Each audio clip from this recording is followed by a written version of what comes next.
The latest polls released over the weekend show Walter Mondale is still leading the pack in Alabama, but Gary Hart is closing in fast. Hart's campaign admits it would have been nice to have had a couple more days to campaign in Alabama to try and close the gap completely and move into first place. Hart, with striking similarities to John Kennedy, is stressing his new ideas and new directions for the country. And judging by the polls and the growing number of people who've signed up to help his campaign, it's obvious that Senator Hart's momentum is building in Alabama, too. Mr. Mondale, on the other hand, is building his campaign on past experience and his leadership potential. He's banking heavily on his strong endorsement by Alabama labor unions and by the Alabama Democratic Conference, which chose him rather than Jesse Jackson, whom the ADC says is not electable in 1984. Jackson disagrees. He tells black audiences to make up their own minds and to send a message to the rest of the nation when they go to the polls.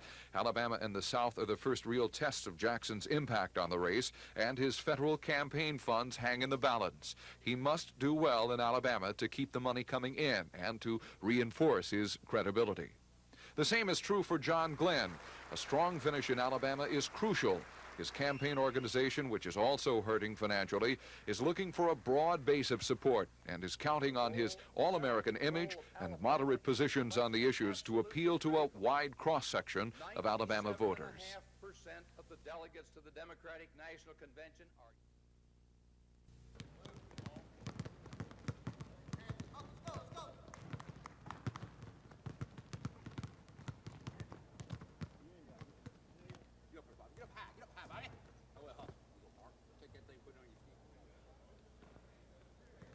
They are a good basketball team, much like Lamar was last year. Very physical, play motion offense, man-to-man defense. I think they're going to be one of the toughest teams in the NCAA field this year. How about DePaul? Are you really looking forward to a possible rematch there? Well, I would say we're going to take it one game at a time. We're going to do our best to be the first team, and then we're going to hope to play DePaul. They played DePaul to a like 2 or 3 point game, and so they're going to be tough, and it's going to be tough to beat them, so we just got to go out and play real hard and execute well in order to win.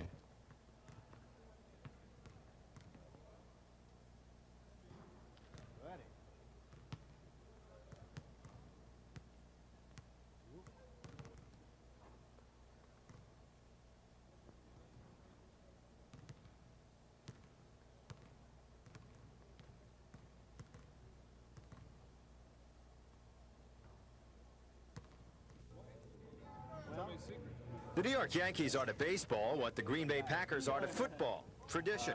And that's mainly why a big crowd braved intermittent rain to see the Bronx Bombers play Alabama's baseball team. I've, never really, got to being around, out on the field with a bunch of ball players and everything. But, now it's something that, I can, maybe tell my grandkids. There were Yankee greats of old, like shortstop Gene Michael, now a coach. And Yogi Berra, who's done everything in baseball except win a World Series as manager. He'll set out to do that on opening day. And there were Yankee greats of today, like Dave Righetti and Willie Randolph. Who do you think's going to be the contenders in the American League East besides yourself? Oh, wow. Everyone's a contender. Our division is the toughest in all of baseball. And with Toronto being a little stronger, Detroit strengthening themselves with Evans this year, again, Baltimore and Boston, it's going to be a tough race all the way down. With one crack of the bat, right fielder Dave Winfield put the Yankees in front in the second inning. What looked like a routine fly carried over the fence and left, 330 feet from home plate. It was Winfield's second home run in 2 days. But the Crimson Tide tagged Yankee starter Ron Fontenot for 5 hits and 4 runs in their half of the second. Furman Lake drove in Frank Villeggia and Mark Edwards with a single. The game ended in a 7-7 tie. Who won or who lost didn't really matter, though. The game was played to raise money for the Paul Bryant Alumni Continuing Education Center and Museum. Bear and I were very good friends, dear friends, and I just considered him one of the greatest men I ever met. Anywhere, not sports, anywhere in the world. And we came in '78, we had a great time, and he appreciated it, and he asked me to come back, and then just before he passed away, he had called me to make sure we were coming back, and I told him we'll be there, and then, of course, he passed away, and we tried to come last year, and it snowed.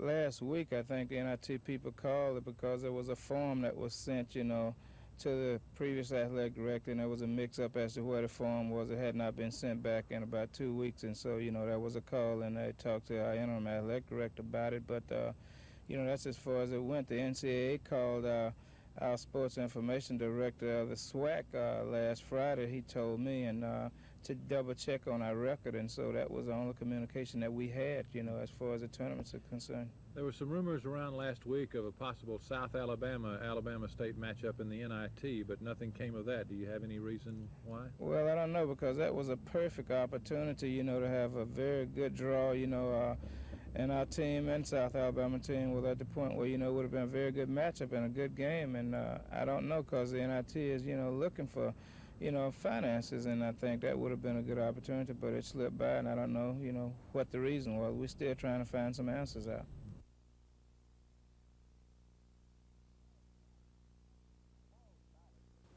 Tomorrow's ballot is actually a lot simpler than it looks when you first get into the voting booth. If you're voting in the Democratic primary, right here is your first stop. These are the presidential candidates running in Alabama. If you haven't made up your mind, you can also vote uncommitted. But next, you'll vote for delegates. They're located for the Democratic primary right here. You'll vote for 4 females and 4 males on the Democratic primary. Now, if you're voting in the Republican primary, you will not have a presidential candidate to vote for. Instead, you'll vote for 2 tiers of delegates to the Republican National Convention. 7 votes up here, at-large votes for delegates. And down here, the Republicans are running in the 2nd Congressional District. You vote for 3 down here. And if you're using an electronic tabulator ballot, the ballot will appear slightly different, but everything is about in the same position, and of course it'll be counted slightly differently. And of course the constitutional amendments on the ballot, there are 2 in Montgomery County. The first one is the Budget Isolation Constitutional Amendment, and the second constitutional amendment deals with Randolph County. The idea of budget isolation was one born of Governor Fob James' frustration with the legislature's budget process. Governor James complained bitterly that once he submitted his budgets, they weren't seen until the closing hours of the session. The current legislature has tried to remove the proposal from tomorrow's ballot, but Secretary of State Don Siegelman has held firm in his refusal to do so. If the budget isolation amendment passes, the real fight may have only just begun. One Wallace floor leader in the Senate says if isolation becomes part of the state constitution, the legislature will simply ignore it. Dennis Latham, WSFA TV News. County election officials say the almost 90,000 voters registered here are turning out in large numbers for this presidential primary. Some problems have been reported with both mechanical and electronic voting machines, but there have been problems of another sort. Mondale and Jackson supporters clashed this morning at Alabama State University. Arthur May Norris, the election supervisor at ASU, says Jackson supporters charged the Mondale folks with soliciting voters to help them with their ballots. Mrs. Norris says she didn't personally hear anyone solicit a ballot, but it wasn't long before she had to do something. It did bring about quite a bit of confusion, something we've never had in this area before. So what we did was clear house. The sheriff was here. And we cleared house, cleared everybody out, all but the workers.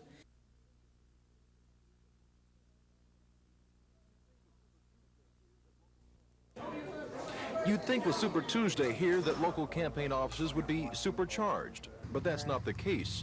Most of the workers are at the polls, and what is happening at the polls concerning voting procedures is a major topic at the Jackson campaign office. We've also had some complaints that there have been persons there directing people to vote, and in some cases marking the ballots for them. Jackson officials say their man should get the majority of the black vote in the state, but no matter how Jackson comes out, they say it won't slam the door on his campaign. The Mondale campaign is also bidding for the black vote, and Montgomery coordinator Betty Dunn says they'll do very well in that category. But regardless of the Jackson-Mondale battle in Alabama, Mrs. Dunn feels that they'll win the South. I've been in touch with Florida and Washington and New York, and I think that Mondale is going to do very, very well, and I think that we will probably see Mr. Mondale and Gary Hart at the convention in San Francisco. The Glen folks don't see it that way. If anything, they think Alabama will be a launching pad for the former astronaut's campaign. I think the vote totals will again slap the pundits and the pollsters in the face. I think the last poll I saw had John Glenn at around 13%. I expect Senator Glenn to do much better than that. Local officials at the Hart office say they expect the Hart ball to keep bouncing and gaining momentum. For Hart, Alabama is a proving ground to show that he has broad-based support. I think he's going to do quite well. You know, I wouldn't want to put a percentage on it, but I think he is going to demonstrate that broad base of support in Alabama. Like Mrs. Bowen, all the campaign offices are saying their candidate will do well tonight. But just how well will he do? Well, they're leaving that up to the voters. Don Phelps, WSFA TV News. This was the first Board of Trustees meeting for Auburn's new president, Dr. James Martin, but that was a bit overshadowed by the honors heaped on the man who held his seat for 11 months. And whereas during his months as interim president, Dr. Bailey has worked with the trustees, faculty, staff, students, and alumni to bring unity to the university and all who love it. Dr. Bailey will be known as Auburn University's 13th president rather than an interim president. As the resolution says, the honor comes in part because of Dr. Bailey's work in keeping unity after the controversial reign of President Hanley Funderburg. This board meeting almost failed to get off the ground today because not enough board members showed up at the appointed hour. But Dr. Wayne Teague's last-minute appearance saved the day, allowing the group to pass several resolutions, including one to increase student housing rates by at least 7%. Lois Russell, WSFA TV News. Down I-65 and in the outlying areas right around here. And you can see that in the clusters here, this is where we get most of our charge, that only 3.7% of AUM's faculty is black. As you can see from these data, we were quite fortunate in that we came into being at a time when it was very clear that you simply did not discriminate anymore, and so we've never had the problems that some institutions have. If you look at those percentages, both for students and faculty, our percentages compare very favorably with other institutions in the state. Some of the publicity that came out did have some minor errors. We did not see it as anything that deserved a great deal of attention and corrections, but we did think that this was a proper time to inform our board of what those figures are.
The tree call is the first sound that a hen will make in the morning time when she just kind of letting the flock know where she's at, or the old gobbler, she just mumbles out a little small yelp. All right, what next would you hear?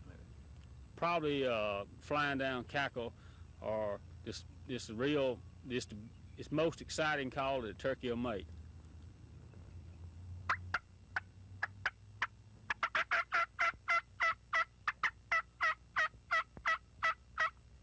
That's when she's flying down out of a tree. She'll start that putting and then come on down. You won this event in 1981. What are your chances this time? Well, Phil, the competition has got a lot tougher and everything, and it's like a beauty pageant. It just depends on the judges what they want to hear and everything. People travel all over from New York, Ohio, and everywhere, and it's just a great event.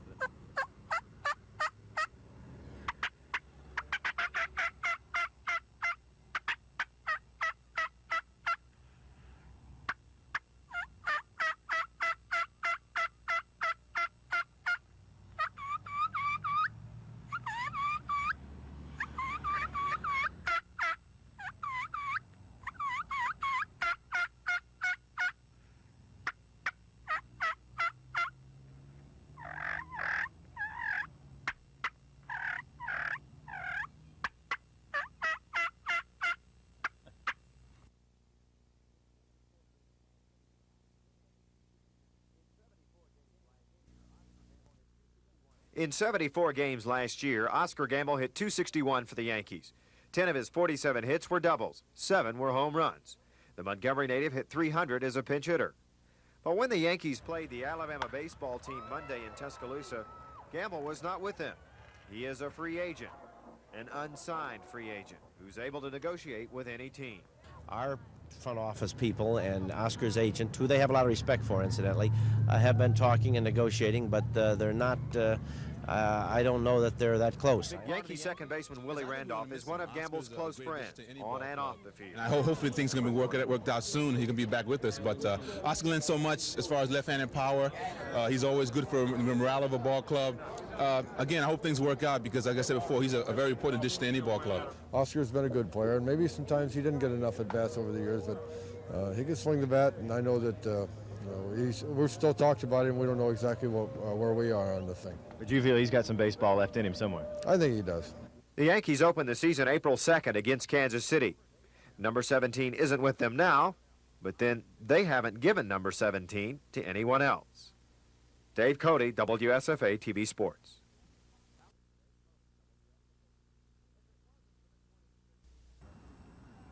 If it wasn't for the 20th century technology nearby, you might think this was a scene right out of the Middle Ages, when a 20-minute workout obviously demanded more than leotards and tennis shoes. The function of the Society for Creative Anachronism is to preserve medieval times, from the sports they played to the names they chose. My name, for example, is Rami ibn Asad, which means, translates loosely to archer, son of lion. If you thought the least bit that this is not the kind of thing women do, you're wrong. They'll say, watch your legs, and they'll hit your head. When you're putting your shield down, watch your head, they'll hit your legs. And you feel like a total fool, but it is so much fun. There are currently 35 members in the society here in Montgomery, but they are always looking for new recruits. Bounce them in. This is heavy. This is heavy. How much does this weigh? This weighs about 35 pounds. 35 pounds. This is called a helm. Okay. Not a helmet. Let's put the helm on. We'll close the visor. Oh, okay. Now I know how the Tin Man felt in The Wizard of Oz, only he had an oil can. Good. Come on. Good. Good. Good. Good. And how did I do? Good. Very good. Looks like a warrior out of you yet. I'm still alive. Very good. Thanks a lot. Go ahead and welcome.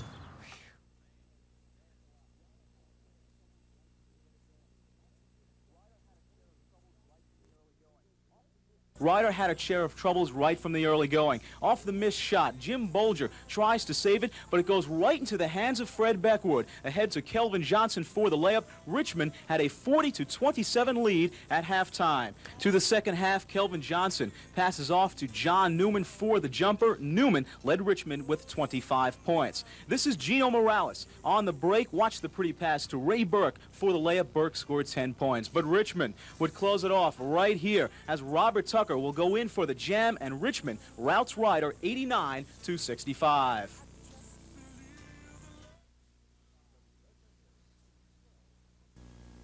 WSFA TV 12, Montgomery.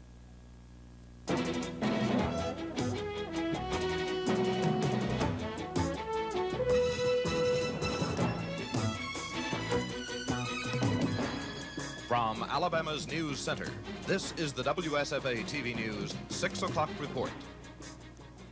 Good evening, I'm Bob Howell, and this is the news for Super Tuesday, 1984. I'm live at the Houston Hills Community Center, one of 58 voting places scattered across Montgomery County.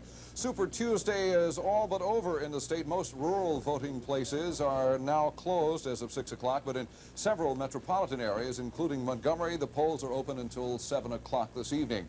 The Democrats have 62 delegates to the National Convention. 52 of them will be committed to one candidate or another. The Republican delegates, on the other hand, are all pledged to Ronald Reagan. Reporter Dennis Latham of our staff has been following the voter turnout in Montgomery County and the experiment with electronic voting machines. County election officials say the almost 90,000 voters registered here are turning out in large numbers for this presidential primary. Some problems have been reported with both mechanical and electronic voting machines. But there have been problems of another sort. Mondale and Jackson supporters clashed this morning at Alabama State University. Arthur May Norris, the election supervisor at ASU, says Jackson supporters charged the Mondale folks with soliciting voters to help them with their ballots. Mrs. Norris says she didn't personally hear anyone solicit a ballot, but it wasn't long before she had to do something. It did bring about quite a bit of confusion, some we've never had in this area before. So what we did was clear house. The sheriff was here. And we cleared house, cleared everybody out, all but the workers. The voting precinct at Alabama State University was one of 10 in Montgomery County that experimented with one of two types of electronic voting tabulators. Probate clerk Bob Smith has been more or less overseeing the evaluation of these two different types of machines. How did they work today? Worked pretty well, Dennis. We had a few problems with them, but generally I think they worked pretty well. There were some complaints that the ballots were hard to read, the print was small, and that the folks didn't have a whole lot of privacy in marking their ballots and taking them to the machine, that they could be seen. How can you address these? We learned a lot of lessons today. One thing, the reason that the print was so small on the ballot was that there were so many candidates on the ballot. The matter of privacy, this is oftentimes management of the polling place. We probably need more booths and a little better facilities. One question that some people are asking is, we have all the old mechanical chute type machines. We have them stored. Why are we buying these others? What is the advantage to the electronic tabulator? The electronic tabulators basically are more accurate. They're better to count the votes. Once the voters get used to them, they're going to be better. The old machines, as the county grows, we're going to have to buy more and more and more of them, and we're going to run out of eventually storage room. There's a lot of dollar cost savings that go along with the new machines, though. Now, the county commission will eventually be the ones to vote on buying these. Do they want to hear about them? Yes. If you have a comment on the new tabulators, please contact the county commission and give them your opinion. Thank you very much, Bob Smith, probate clerk. It's just a matter of time for all the Democratic candidates now. Reporter Don Phelps talked with the campaigns of the four front-runners who assess their chances when all the votes are counted this evening. You'd think with Super Tuesday here that local campaign offices would be supercharged, but that's not the case.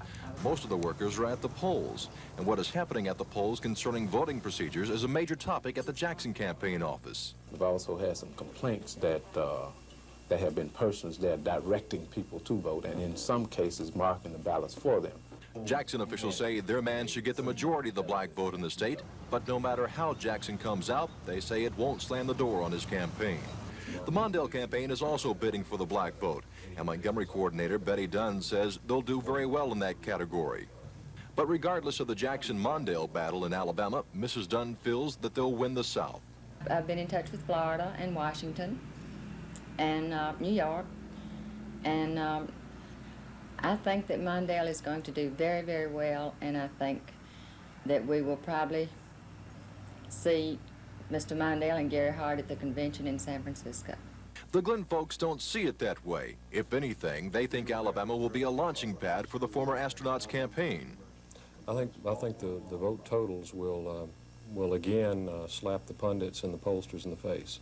I think the last poll I saw had John Glenn at around 13%. I expect Senator Glenn to do much better than that.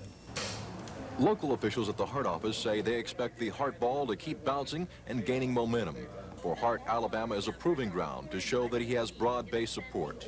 I think he's going to do quite well. You know, I wouldn't want to put a percentage on it, but I think he is going to demonstrate that broad base of support in Alabama. Like Mrs. Bowen, all the campaign offices are saying their candidate will do well tonight. But just how well will he do? Well, they're leaving that up to the voters. Don Phelps, WSFA TV News. Well, the Democrats have taken most of the spotlight as far as the primary is concerned in the state of Alabama and across the nation. But let's not forget about the GOP. The Republicans are out in force. Neil Acker is with the Ronald Reagan, George Bush campaign. And Neil, the Democrats have moved to the front. How is this affecting the Republican Party in the state of Alabama? Well, we're working very hard getting ready for the fall election, and we've begun our precinct organization and our county organizations, and today may be their day in the sun, but we'll be ready this fall. Well, now let me ask you also, why would Republicans turn out today when all of the delegates are already pledged to President Reagan and George Bush? Well, a number of people are running for the delegate positions, and I think primarily the people who vote today are what you would call hardcore Republicans, perhaps some friends of the people who are running for delegate, and some people who just don't want to vote on the Democratic side. I think you'll be surprised at the size of the Republican turnout. All right, regardless of who the Democrats choose, what do you see as far as the real issues of the campaign coming up in the fall of '84? Well, I think the major question will be the same as President Reagan posed 4 years ago. That is, are you better off today than you were 4 years ago? Inflation is down by more than 2/3. Interest rates are down. The economy is moving. We've had a major tax cut. Our defense is rebuilding. I think that will be the issue. It appears that the Democrats will nominate one of two men, both from the liberal wing of the Democratic Party, and I feel President Reagan will do very well against either of them. Thank you very much. Neil Acker from the Reagan-Bush campaign in the state of Alabama, the district chairman. The questions about the winners and the losers in this particular day of voting will be answered in the next few hours. We'll be here to tell you how each of the candidates fare. We'll superimpose the vote totals on the bottom of the screen during our regular broadcast. We will not interrupt NBC's programming unless there is something important to report. NBC will be coming on at 9 o'clock with a primetime special, an hour of Decision 84 and how America has voted on this Super Tuesday. Of course, at 10 o'clock, we'll wrap things up from a local and from a national level, and if there's anything else to report as far as a horse race that may develop between the candidates in the Democratic voting, that will be picked back up by NBC tonight at 10:30. Right now, let's go back to the studio to Gina Gregory, who will be taking things from here. Gina? Thanks, Bob. And up next, a new time. America's professional soccer stars of today are generally from Europe or South America. But the soccer stars of the future may come from our own backyard. The soccer boom has reached Montgomery. 8 of the city's 10 junior high schools now field competitive teams. It would take 3 to 4 years before we would really be competitive, even with some of the other state programs where the cities have pushed it much more. But yes, there's definitely the talent here. In a state where football is religion, even at the junior high level, you might wonder why these kids even decided to play junior high soccer in the first place. Well, they listed a number of reasons, and foremost among them, it gives them a chance to display some school pride. Well, just support my school and just for the fun of it. One of the misconceptions about the game is that it is a non-contact sport. What do you think of people who say it's for sissy? Well, I think if they got out here, they look like they were sissy, playing. Although primarily supported in attendance by parents, more students are turning out with each game. And plans are in the works for a soccer jamboree, much like they already have for football.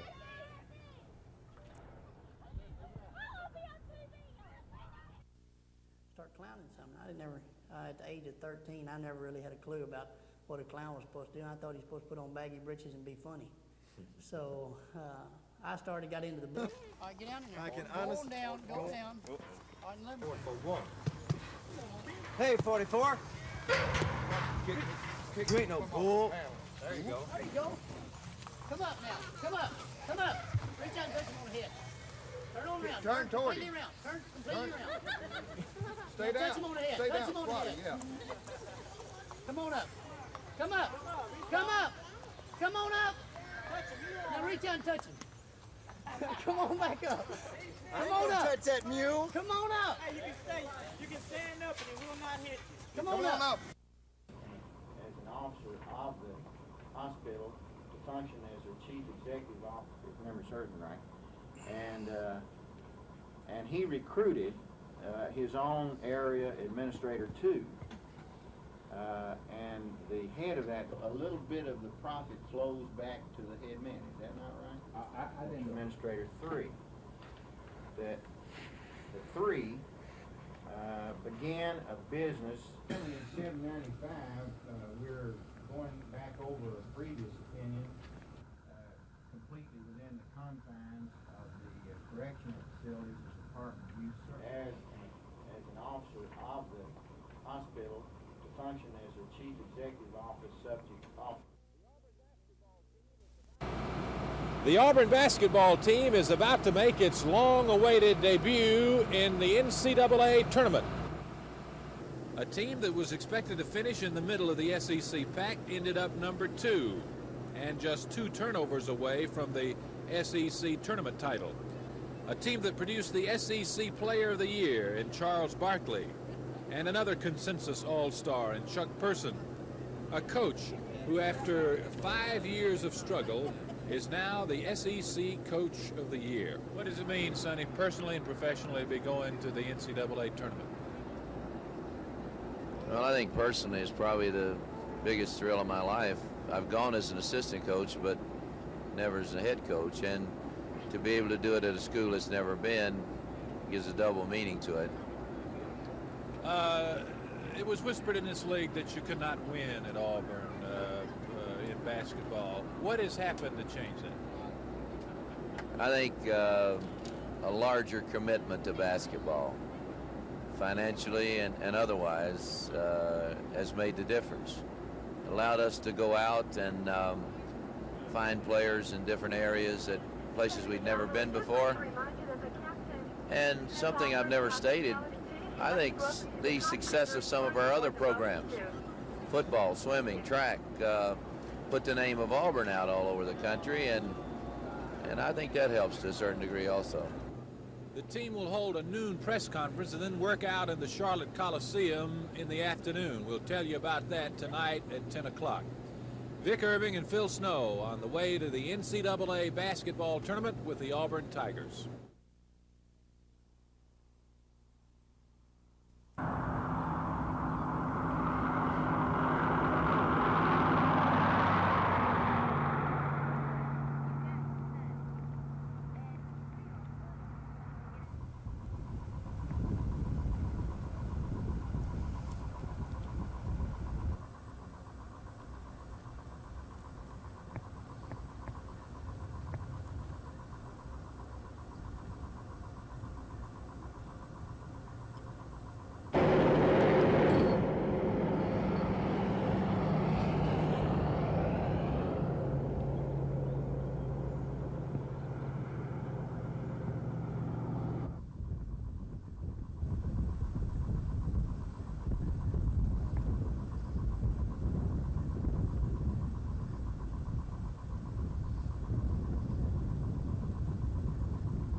The first half of the house from the garage in toward the dining room and living room area is extensively damaged.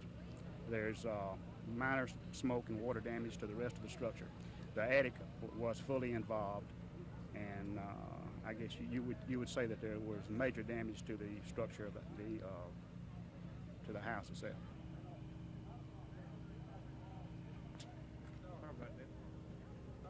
Yes, sir.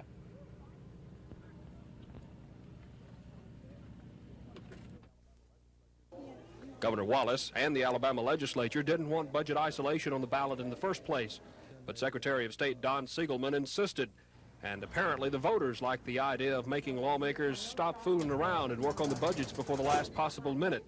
But now the Secretary of State says the governor's office has gone too far. Now we have found that the governor's legal advisor has sent a letter to the probate judges of the state suggesting that they not count the votes and that Governor Wallace will not participate in the certification process. He even advised that the machines be taped over and that the budget isolation language on paper ballots be marked through. I think that that letter is a reprehensible act. But the governor's confidential assistant, Elvin Stanton, says the ball is in the legislature's court on the matter of budget isolation. Well, one course of action they could do would be to ask for a court ruling or a court decision as to where they are legally. They need to know in the very near future where they are as far as taking up matters of legislation, whether they are required by law to consider the budget or whether they can consider legislation in the order that it's on the calendar. And what does former Governor Fob James, the man who started all of this, think? Today he told me that he's pleased with the outcome of the vote, and he's not sure if all the current rhetoric on the subject isn't, quote, wild-eyed, silly blabber that you hear around the Capitol. Dennis Latham, WSFA TV News. The Medical Education Committee turned its 55-page report into the full Board of Trustees today, including Governor George Wallace. The report says Alabama has made great strides in the last 20 years developing a medical education program which has brought the state closer to the national average of doctors per capita. In fact, Committee Chairman Wynton Blunt thinks the state's commitment has been so good it's about to overdue. Now they have created so many doctors, along with the University of the South Alabama School, that by the 1990s we will have a surplus. And what we have to do now is look at medical education in the state as a whole. How many doctors do we need? And we've made certain conclusions about that. The strongest conclusion of the commission is to cut back the size of future first-year medical students to 150 or 160 statewide. Right now, there's more than 200. I looked with some skepticism on this study about an oversupply of doctors. In disagreeing, the governor says his original intent in the 60s to promote medical programs was to drive some of those doctors to rural areas. And the only way to do that was to educate so many doctors that they would get in the cities to the point that they were knee-deep and neck-deep, and they would begin to appreciate a client, a patient, and would even advertise, I make house calls. And I want to see the day come in Alabama when they will advertise in the Clayton Record, we make house calls on Sunday at 11 o'clock at night. Mr. Blunt doesn't seem to think the disagreement is whether there'll be a surplus, but when there will be a surplus. And he says before government, politicians, and the governor agree to reduce the number of medical student slots, that the public, in addition to the Board of Trustees, will have to ask for it. Chris Grimshaw, WSFA TV News at the Capitol. The athletic department. It's my understanding that this money will be used for athletic scholarships.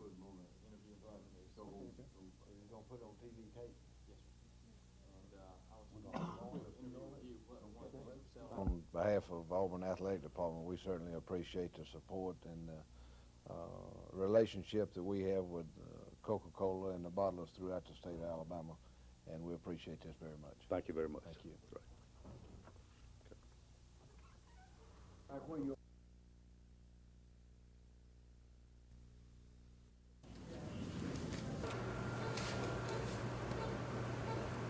Right.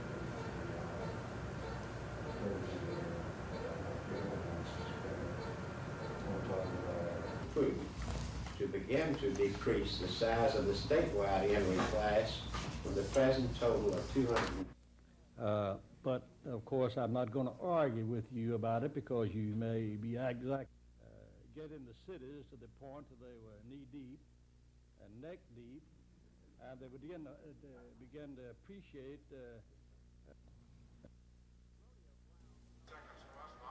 Rodeo clowns cover a lot of ground. Sometimes they have to. Jerry Don Galloway, one of the world's top rodeo clowns and bullfighters, will log 100,000 miles on the circuit this year and earn as much as $40,000. Now, that kind of money stirs my interest. You ever had any close calls? Oh, a couple years ago, I got beat around, just had a run of bad luck. I got kicked in the face, and bull kicked me in the face, put 36 stitches in my lip, inside and out, broke my jaw, in 3 places. During the bull riding, I've got 3 jobs. I work for the stock producer to make his bull buck better, and I work for the cowboy to protect him when he gets off the bull, and then I work for the crowd, kind of antagonizing the bull and pleasing the crowd. I just can't hardly listen to country music and drive down the road and stuff like that. I kind of like a little rock and roll every now and then to get ready for the bull ride and kind of get pumped up and stuff like that. Okay, then I believe that'll get it. Okay, how's that? Definite improvement. Let's head on out the bullpen. A barrel is the only means of protection for a rodeo clown when he's one-on-one with a vicious beast. You ain't no bull. There you go. There you go. Come on out. There you go. Hey, 44?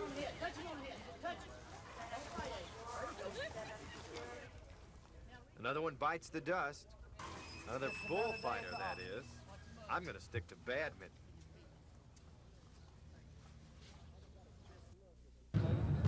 Auburn got its first look at the Charlotte Coliseum today, where tomorrow night they meet the University of Richmond in the first ever Auburn NCAA tournament game. All right, how do you like the track? I think it's very nice. You can jump off a good wooden surface better. Did you play wood when you were in high school? Yes, I did. Wood is better. I like wood better because floor, the ball come up better. How y'all like the gym, Gray? Oh, it's pretty nice. Got a nice floor, but I don't know if it's the floor or the balls. I think it's the balls, or they're kind of dead, you know, just a little. Maybe they don't have too much air in them, but it's a nice place to play in. It's a good jumping floor. Get the balls pumped up. How about it, Frank? What do you think? Yeah, it's a nice place to play in. You know, like Greg was saying, it's a little bouncer around right now. Tomorrow night at 6, we preview Auburn-Richmond. This is Phil Snow with Vic Irving reporting from Charlotte, North Carolina.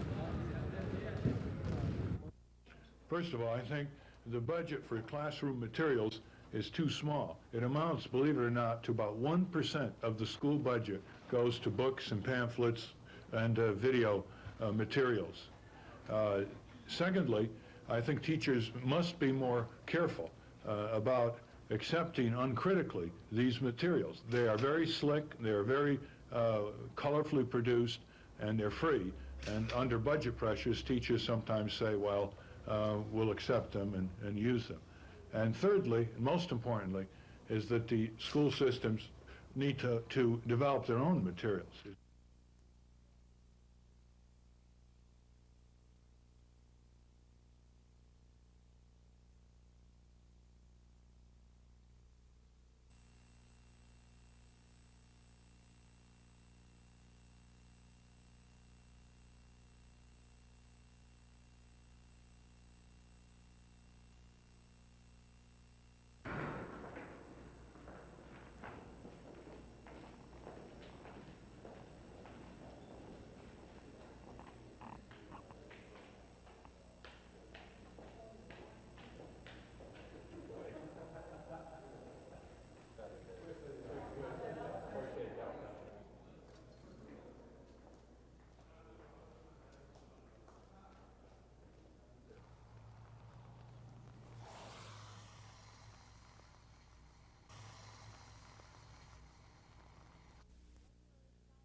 You may remember what the January sky looked like. It was dark with blackbirds. If you don't, the people of Cloverdale are sure to recall the noise, the smell, the plain nuisance of having millions of blackbirds roosting in their neighborhood. Well, the sky is clear now. I believe it was a combination of our noise, harassment, and the kind of weather we're having now encourages the birds to go farther north. What the county health officials did, and apparently did well, was to give the blackbirds a big dose of their own medicine, bringing out all their noisemakers to annoy the birds. Health officials wanted to keep the birds from spreading a lung disease called histoplasmosis. There's just one hitch. The blackbirds will probably come back next winter. Their nature brings them into the residential areas during the winter. They find cover and they find food, and in our climate area, it's more favorable to them than the northern climates. Health officials are thinking about buying a permanent set of noisemakers, so they'll be ready to harass the birds next winter. Susan Silvernail, WSFA TV News. The winter has been hard on Fort Jackson, though not nearly as hard as it could have been. Heavy rains have moved the Coosa River even closer to the reconstructed fort's walls, but luckily there's been no heavy flooding. But even if the erosion is slowing down here, it is noticeably worse next to a nearby Indian mound, where a surrounding fence collapsed on one side. And next to these picnic grounds, there is growing concern about making sure the area is safe. For right now it is, and we're keeping a close eye along with the Corps of Engineers to make sure that it stays safe. It is, however, encroaching closer and closer and obviously mandating the need for some sort of action. That action could include closing down this area and some nearby campgrounds. If there is a danger to any visitor or any people, we just have to look for them first. Mr. Reinhardt says the money to correct the erosion problem is still tied up in Congress, and even if it was okayed for spending today, the problem probably couldn't be corrected before next winter. Whether or not something is done to end the erosion here, nothing can be done to reverse the damage that has already occurred. Nothing to replace the bits of history that have been washed away. Tom Foreman, WSFA TV News.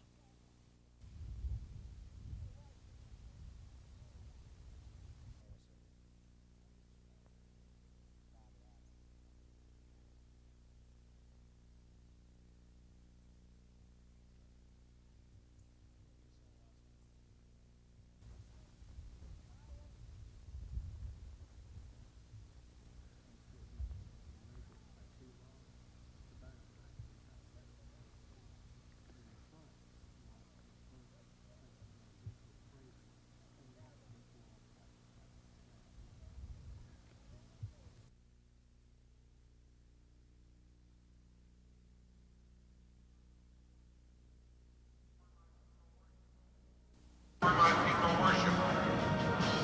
You see, I was born in freedom, and God willing in freedom.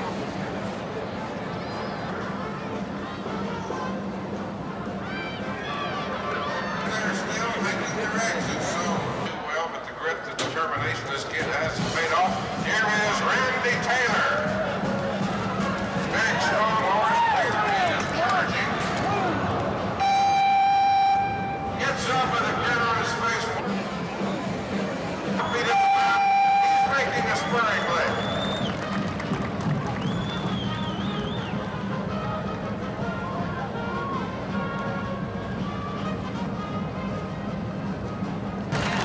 Now first we make our initial weather eye out to see where he's going. Routines become more difficult as they progress. You see now the hurdle has been placed there. Remember, the horses are not tied together. And you've guessed it. McEnany is going to attempt the near impossible as he shows us. The University of Richmond plays in the Eastern College Athletic Conference. They won 21 times so far this year. They have beaten some good teams. Sonny Smith, having coached in that area, is familiar with their style of play. They're a finesse club, not very big at the guard position, very quick, run a lot of offenses, change defenses a great deal, will hold it in a New York seconds, you know, and I would say it'd be power against finesse yet. John Newman is their star, averaging 19 points a game, but Auburn does not fear Newman. Their inside strength should be able to contain him. The two players that concern Auburn most are number 10, Greg Beckwith. He's super quick and capable of having a good shooting night. He could hurt them with a good night. The other is the big guy, Bill Fly, 6'9" senior, who can shoot the mid-range jumper against Auburn's zone. Auburn will probably have to deal with a slowdown game. If they are patient, they will be all right. Side outs, run the side outs while you're here. We're going to try to control the backboards, which is one thing, a way of doing it. We're going to try to put a little half-court pressure on them, and hopefully that they won't hold it back in that. And if we can keep them in a position where they have to shoot the basketball occasionally, we'll be okay. How about the goals? How about I didn't like the goals. They come down to every time you dunk, they come down automatically, and the ref might get you for a technical. But they're pretty good goals other than that. So you're going to have to be careful about that? Yes, sir. You're not going to dunk, so you're not going to worry about it right No, there. I'm not going to dunk right now. I'm just going to save all my energy for pushing up the court right now. Auburn and Richmond tip off at 8:40 our time tonight here in Charlotte. This is Phil Snow with Vic Irving reporting from the NCAA basketball tournament.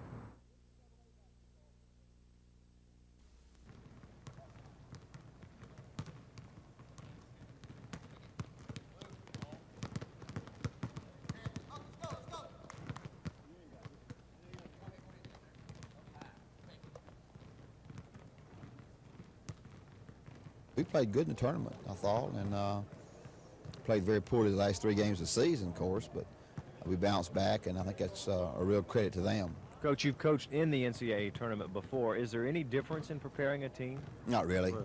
Every night's a championship night. You can't look to Seattle or look to St. Louis or wherever you might be. If you don't play well the first night out, then you don't get a second chance.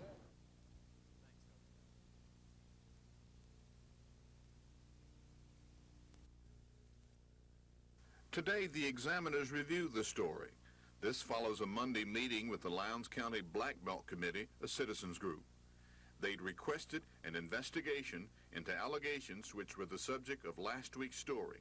Allegations that county workers and equipment were being used on private jobs at taxpayers' expense. State Ethics Commission is looking into charges that the foundation for this house was laid by county employees while on the county payroll in the summer of 1982. And according to former county employee Willie Robinson and county employee Irvin Henson, they both helped to lay that foundation while working for the county. The examiners declined comment on the investigation today, but committee members say they are considering a civil lawsuit against those they say are responsible for the unauthorized use of public property. The group is also hoping to get a ruling from the state examiners of public accounts that would require repayment to the county for all wages, fuel, and materials used doing unauthorized work. This is Norman Lumpkin, WSFA TV News reporting. These rolling plains and little dogies are not in the wild, wild west. Meet amateur trail boss Noah Oliver.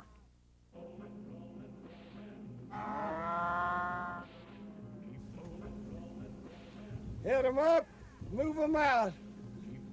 And this is the retired civil servant's herd of genuine Texas Longhorns. Noah and wife Melba saw their first Longhorns on a trip through Texas 14 years ago. For Noah, it was love at first sight. He bought 3 on the spot for his Enterprise, Alabama farm. Now, Melba is fond of the pets too, but there have been some challenges. I've tried to grow horns to compete with the Longhorn cows for my husband's attention. In the 1880s, it was common for cattle drives to involve hundreds of thousands of Longhorns stretching across 5 to 10 miles of countryside on their way to market. But the cattle industry wanted uniform animals, each looking as much like the other as possible. And one thing Longhorns don't do is look like one another. They're as unique as snowflakes. By the early years of this century, the Longhorns had gone the way of the horse and buggy. Cattlemen have learned, though, that modern cattle types crossbred with Longhorns produce an improved animal that resists diseases and pests, can live on even the poorest lands, and has smaller than normal calves, making birthing easier. Now the Longhorn is making a comeback. These giants look more than just a little awesome. Horn spreads of up to 9 feet from tip to tip have been reported. But when you watch the Olivers making close contact with these legendary fierce beasts of the Old West, well, it becomes obvious that these babes are just big pets. Make that very big pets. Holly Midgley, Yippee-Ki-Yoing from Enterprise, Alabama.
first I thought he was stabbed because he was bleeding real bad, but he was shot and he was bleeding all down his side pretty bad.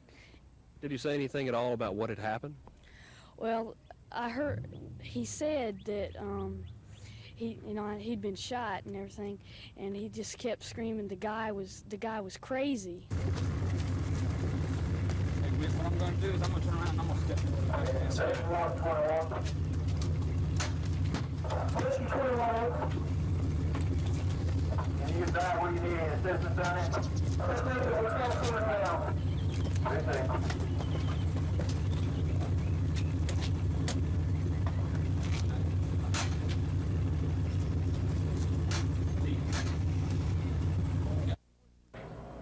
If you work for the federal government, you're going to have paperwork, and lots of it. Take, for example, Maxwell Air Force Base. For every piece of equipment they buy, for every construction job, there have to be purchase orders and contracts. Last year alone, the base issued 33,000 contracts, which is small when compared to the 4.5 million contracts that were turned out Air Force-wide. The only way to keep up with that much paperwork is with the help of computers.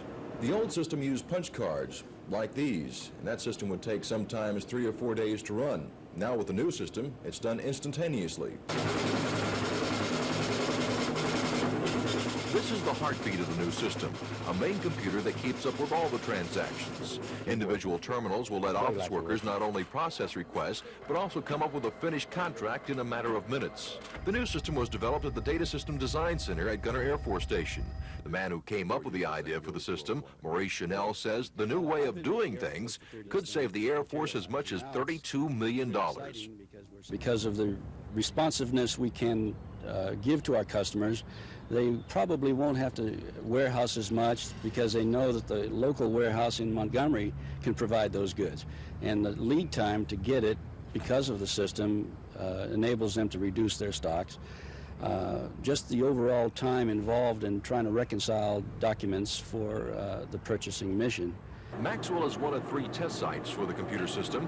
The Air Force will evaluate the system this summer, and it could start to go into operation Air Force-wide this fall. Don Phelps, WSFA TV News on the Military Beat.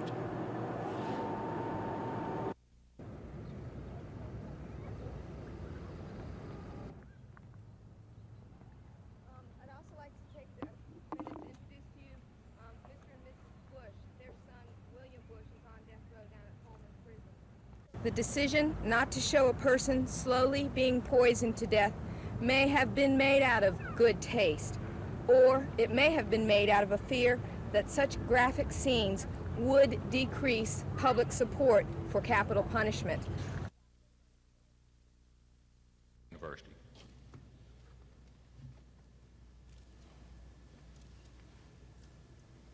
Thank you, Jim.